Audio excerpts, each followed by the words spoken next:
In today's video, I'm going to show you how I repair this stone planter. About a year ago, we had a repair done in our water line and this stone had to come down. So finally, here I am trying to put it all back together. I purchased my items from Home Depot and I was lucky to find these clean pavers for 8 cents. Here's my shopping list. The clean pavers for 8 cents each, 30 pieces for a total of $2.40. I took the Bowling Creek stone, $2.98, 4 pieces, $8.88, and 1 bag of the mortar mix for $15.97 for a grand total of $27.25. I first started by pouring a quarter of the mortar mix bag into a bucket. I then added water, just enough to get a good consistency.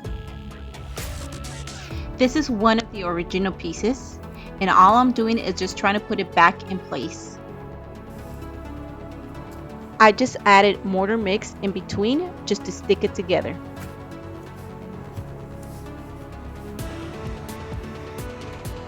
So here I am. I'm finally able to put down the bricks or the clay pavers.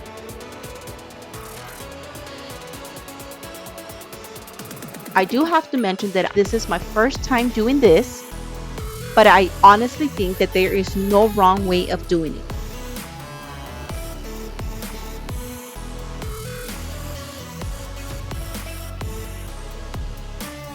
The brick does not have to look perfect. Do not worry about getting a perfect pattern just because we will be using the Boulder Creek stone to cover the bricks.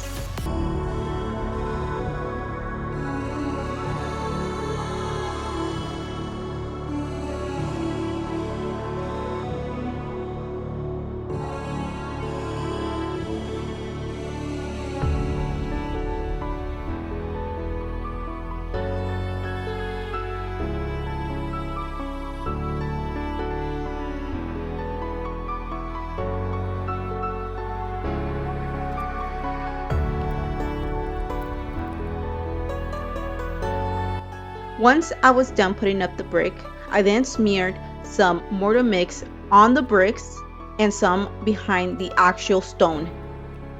And the reason I did this is so it can stick and hold.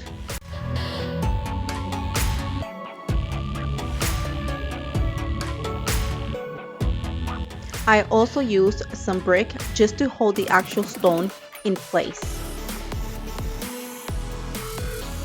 The new stone does have a much lighter shade, but I'm not worried about that since I'll be whitewashing the entire stone wall. So there it is. Just under $30, I was able to fix this broken stone planter. I'm not saying it's perfect, but for me, it looks way better than the before. Thanks for watching.